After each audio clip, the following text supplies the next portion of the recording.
Hi everyone, here's what's bothering me today. As you can see, I'm wearing my Canada shirt, and that's really ultimately what's bothering me today. This nation, or more specifically, some of the people in this nation. Because I recognize that these videos are going to be very upsetting to a lot of people.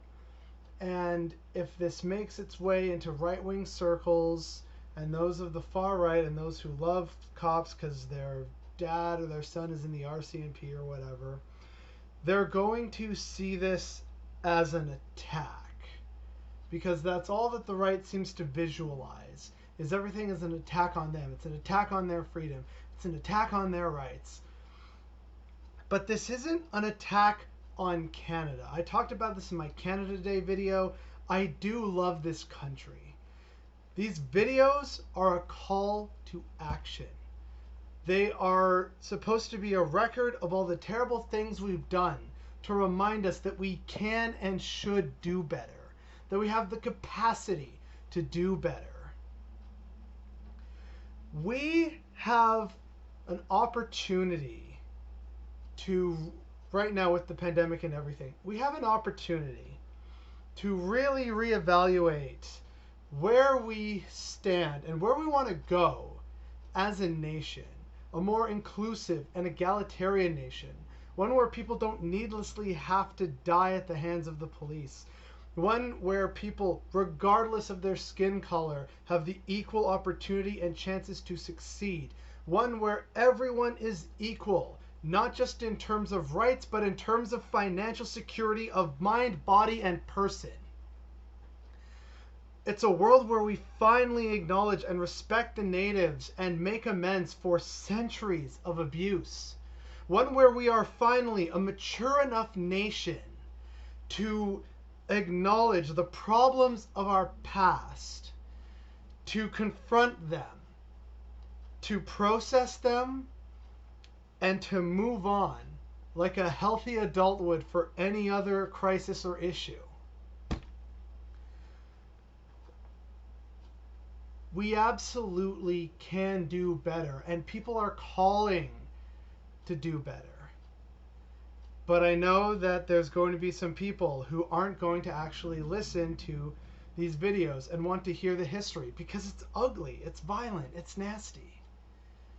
But at the end of the day, it's important, because if we don't actually know our history, then everything we come to believe in and trust in is a lie. And nations built on lies cannot last. We can do this together. And I know it's not easy, and it's not going to be easy.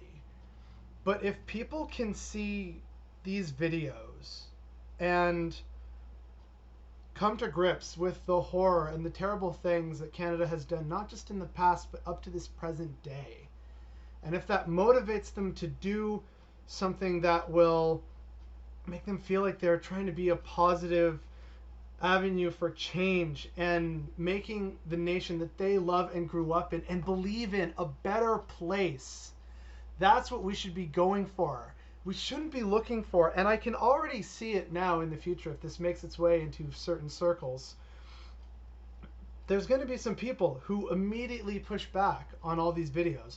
Well, you didn't talk about this, or, oh, it was very minor, or what about this stuff? You didn't mention, indentured servitude. We can see it now, right? All the different comments that ignore the actual problem because they don't want to confront the issues. Again, I really want to stress, I do love being Canadian. I have a lot to be proud for and thankful for. I love my city.